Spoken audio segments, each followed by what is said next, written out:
आप सभी को सादर नमस्कार। DSK 79 न्यूज़ पर आप सभी का बहुत बहुत स्वागत करता हूं। आशा करता हूं कि आप भी बहुत अच्छे होंगे, कुशल मंगल होंगे। और गुड इवनिंग आप सभी को। और आज आप सबके बीच फिर एक नए अपडेट के साथ आपके साथ रूबरू हो रहा हूं, जिसमें 2 अपडेट हम आपके बीच रखेंगे। जिसमें एक आदर्श समायोजित शिक्षक शिक्षा मित्र वेलफेयर एसोसिएशन के 2-3 पदाधिकारियों ने अपनी मांग रखते हुए मुलाकात की है। उसके बाद विधानसभा सत्र एवं बजट के बारे में बताएंगे। उसके बाद में हम आपको जो शिक्षक टेट पास नहीं हैं और बिना टेट के प्रमोशन नहीं ले सकते हैं, उसके बारे में भी हम आपको विस्तार से बताएंगे। और उसका शिक्षा मंत्रालय भारत सरकार ने क्या जवाब दिया है कोर्ट में, वह भी हम आपको विस्तार पूर्वक बताएंगे।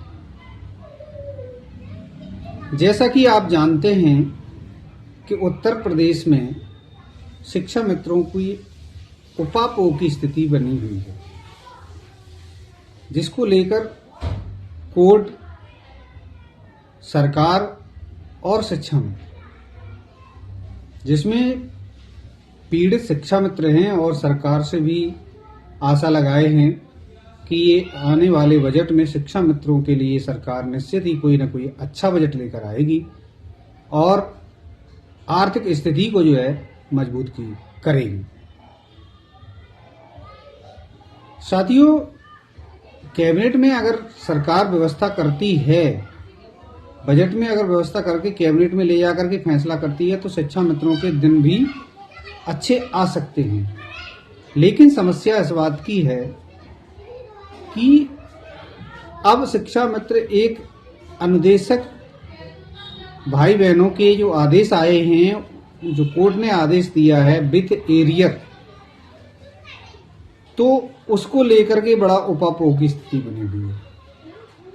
आज अपने ही शिक्षा मित्र अपने ही नेताओं पर सवाल खड़ा करने लगे हैं। और मैं चैनल के माध्यम से कहना चाहता हूं कि शिक्षा मित्र ही ऐसा कर्मचारी है जो कोर्ट से भी लाचार, समाज से भी लाचार, समाज से आर्थिक स्थिति मजबूत नहीं है, तहीं लाचार, इसलिए परेशानी है। हम आपसे कहना चाह रहे हैं कि बड़ा उपापोह की स्थिति बनी हुई है, जिसको लेकर के उत्तर प्रदेश के 1,43,000 से अधिक शिक्षा मित्र परेशान हैं। कल उत्तर प्रदेश के आदर्श समायोजित शिक्षक शिक्षा मित्र वेलफेयर एसोसिएशन के महामंत्री उमेश पांडे और सह प्रवक्ता श्री लखनऊ के पदाधिकारियों के साथ उन्होंने अपने ही क्षेत्र के विधानसभा परिषद के सदस्य से मुलाकात की और अपने मांगों के लिए बजट में प्रावधान अच्छा हो, उसके लिए उन्होंने मांग पत्र सौंपा। और इसके पहले आदर्श समायोजित शिक्षक शिक्षा मित्र वेलफेयर एसोसिएशन के प्रदेश अध्यक्ष MLC के साथ अजय सिंह देवरिया के साथ माननीय मुख्यमंत्री से भी अपनी बात रख चुके हैं।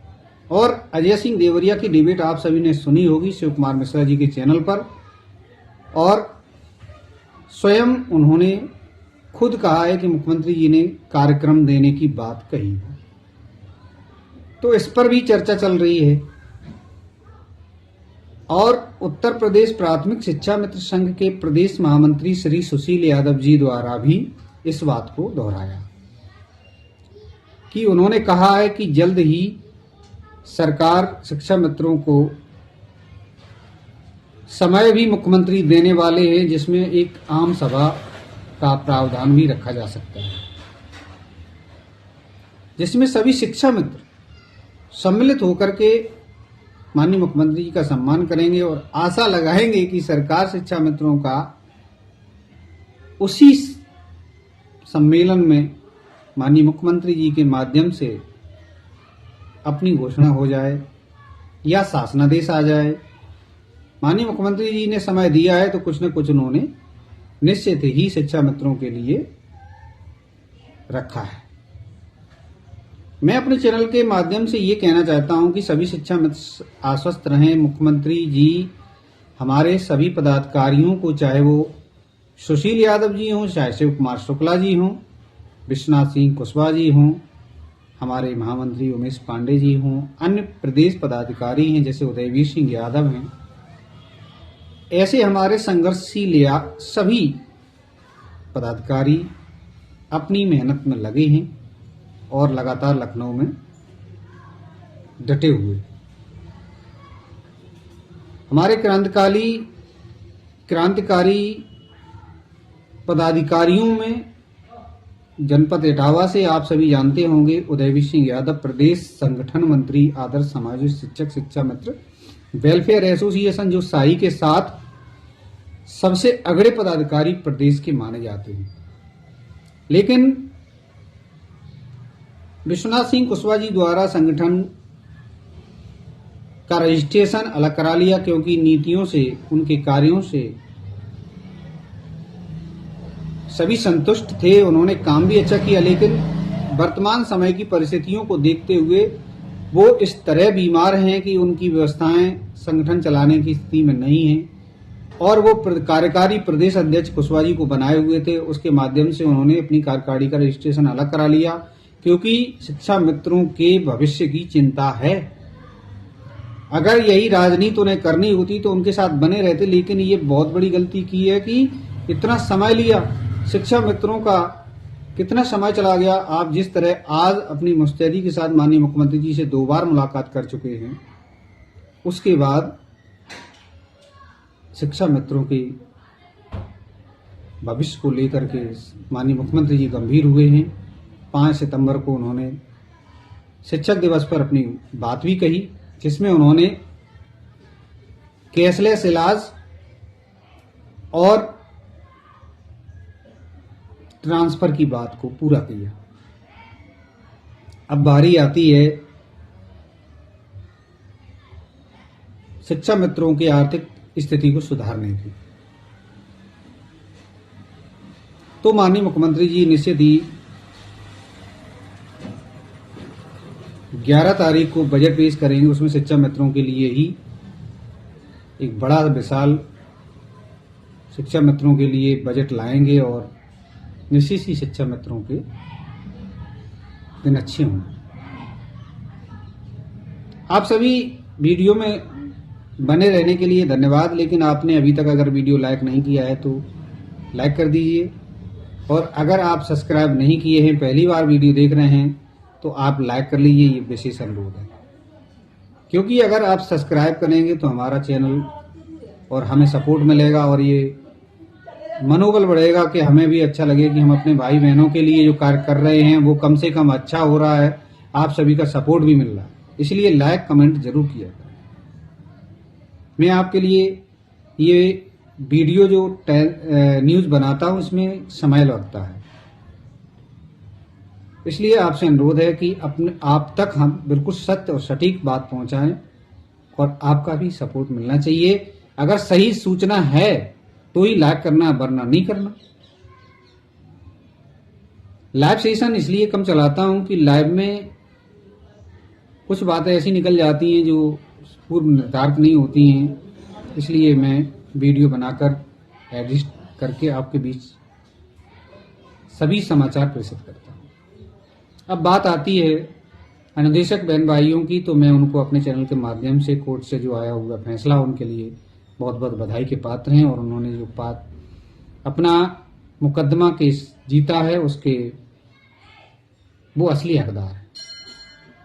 उत्तर प्रदेश के जो भी अनुदेशक भाई बहन हैं उन्हें जीत मिली है, और लगभग एरियर का प्रावधान अगर इस बजट में शिक्षा मित्रों के 7 अनुदेशकों का भी हो जाता है तो एक अनुदेशक भाई बहन को 7,80,000 रुपए बनते हैं। उनका एरियर बनता है, जो 6 महीने में माननीय कोर्ट ने अनुदेशकों भाई बहनों को देने की बात कही। तो मैं तो ये कहूंगा कि सरकार अगर मान जाती है तो आप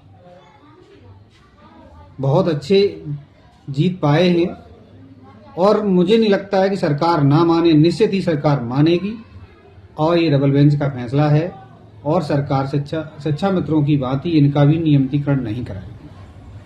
पहले शिक्षा मित्र 2007 से ही नियमितीकरण खत्म कर दिया गया था, लेकिन मानदेय 11 महीने का ही मिलता है और अब सरकार को कोर्ट ने ये भी कहा है अपने आर्डर में कि इनको नियमित माना जाए, तो इन्हें हो सकता है कि 12 महीने का प्रावधान और या फिर न्यूनतम वेतनमान की बात। मैं अपने चैनल के माध्यम से कहना चाहता हूँ, माननीय मुख्यमंत्री जी, अनुदेशक भाई बहनों को 17,000 से अधिक व्यवस्था आप उनकी आर्थिक व्यवस्था करिए जिससे परिवार अच्छा चल सके। माननीय कोर्ट ने तो दिया है, लेकिन आप अपने स्तर से बहुत अच्छा करने की कोशिश करिए। जो ये बेसिक शिक्षा के सभी नन्हे मुन्ने बच्चों का सवाल है, उनके भविष्य का सवाल है, उनकी अनुदेशक भाई बहनों के परिवार का सवाल है। सभी शिक्षा मित्रों को भी आप उसी नजरिए से अच्छा करने वाले हैं। उसके लिए जो आपने कैशलेस इलाज दिया, ट्रांसफर की बात कही, उसके लिए मैं अपने चैनल के माध्यम से माननीय मुख्यमंत्री और उनकी सरकार को धन्यवाद ज्ञापित करता हूं। और साथियों, मैं एक जिम्मेदार पदाधिकारी भी हूं। मैं जनपद इटावा से जिला मीडिया प्रभारी हूं, जो जिला इटावा से प्रदेश संगठन मंत्री श्री उदयवीर सिंह यादव हैं, उन्हीं की कार्यकारिणी का मैं जिला मीडिया प्रभारी हूं और प्रदेश पदाधिकारी मुझे सभी जानते हैं और पूरी जानकारी के साथ मैं आपके बीच समाचार प्रस्तुत करता हूं, कोई फर्जी वाला नहीं। और आज एक शिक्षक भाई बहनों के लिए जो फैसला आया है, वो आदेश जो है कोर्ट में सरकार ने लगाया था, उसके बारे में मैं विश्लेषण बताना चाहता हूं कि उन्होंने कोर्ट ने सवाल किया है एनसीटी की गाइडलाइन क्या कहती है, क्या 2010 से पहले शिक्षकों पर टेट अनिवार्य होगा। मैं आपके बीच पत्र भी दिखाऊंगा, चैनल पे आपको मिलेगा। तो एनसीईआरटी और एनसी दिल्ली ने ये स्पष्ट कर दिया है कि 2010 से भी पहले के जो शिक्षक नियुक्त हैं, अगर वो प्रमोशन पाना चाहते हैं तो उनको टेट करना ही पड़ेगा। और जो शिक्षक की सर्विस 5 वर्ष बची हुई है, उनको इससे राहत दे दी गई है, लेकिन उनके लिए स्पष्ट किया है कि अगर वो टेट नहीं है तो प्रमोशन नहीं पा सकते हैं। ऐसा बिल्कुल स्पष्ट लिखा हुआ है।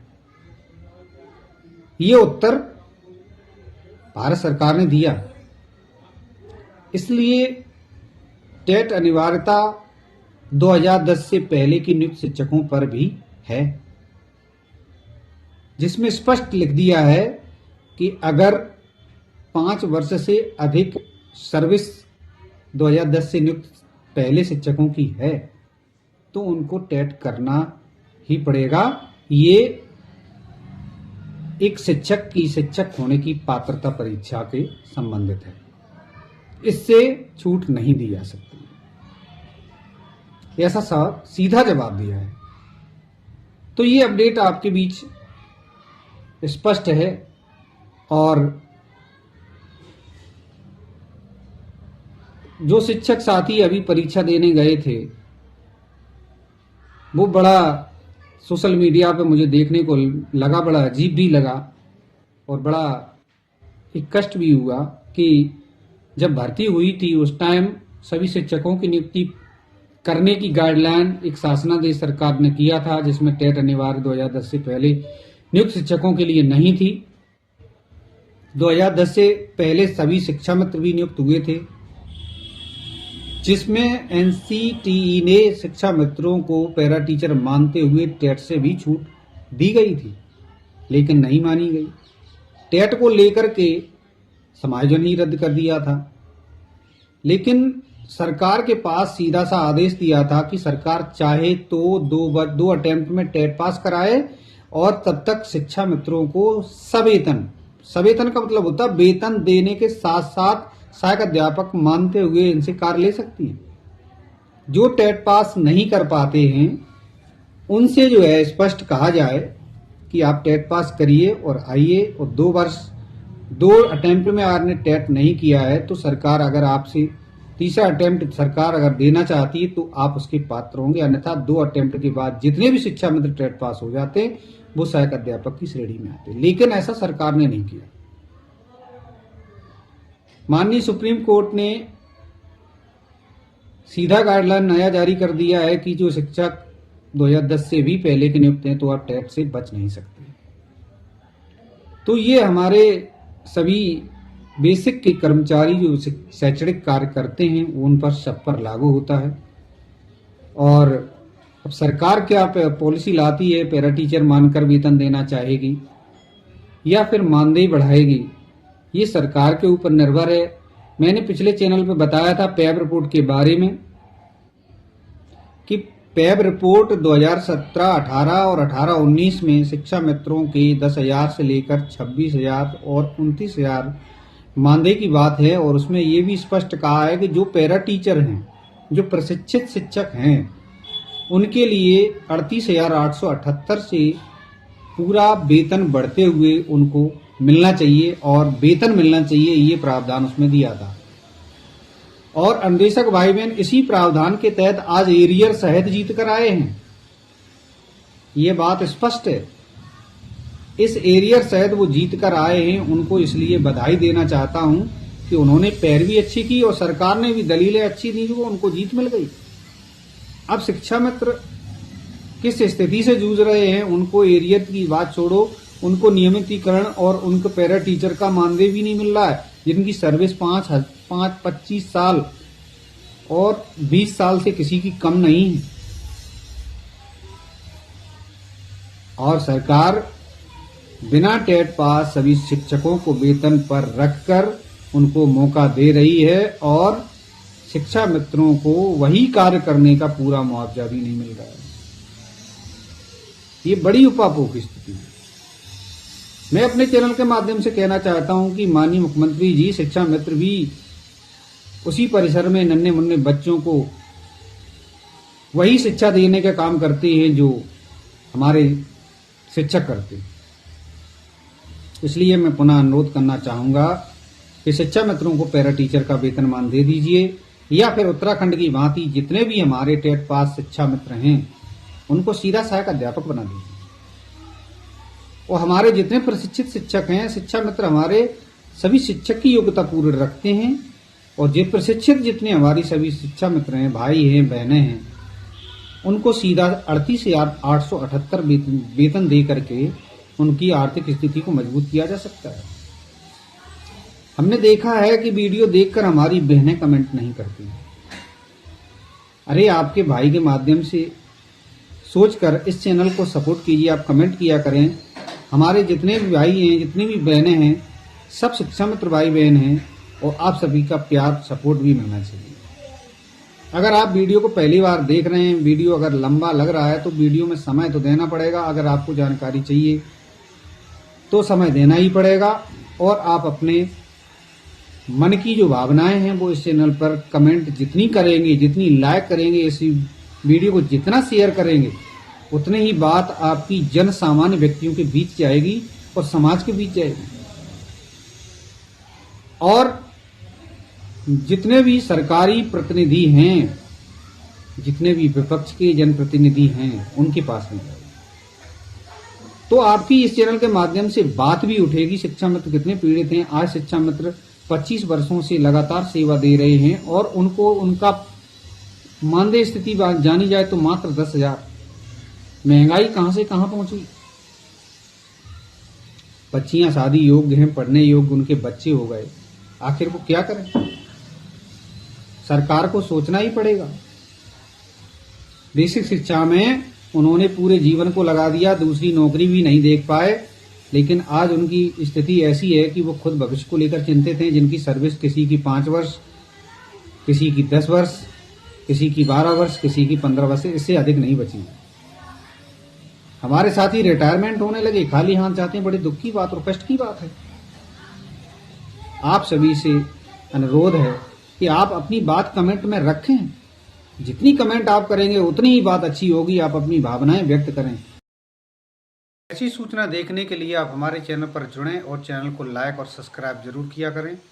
और आज आपको सूचना कैसी लगी उसके बारे में दो बातें, दो कमेंट, दो विचार आप जरूर किया करें। और आपने हमारा ये वीडियो पूरा देखा उसके लिए बहुत बहुत धन्यवाद। और आपने अगर पहली बार चैनल देखा है तो चैनल को लाइक और शेयर जरूर किया करें और सब्सक्राइब करना ना भूलें। मिलते हैं अगले अपडेट में, तब तक के लिए नमस्कार, गुड इवनिंग, गुड नाइट, सुप्रभात। आप सभी की शुभकामनाओं के साथ, आप सभी के स्वास्थ्य की कामनाओं के साथ अगले अपडेट में मिलते हैं। तब तक के लिए नमस्कार, जय हिंद, वंदे मातरम।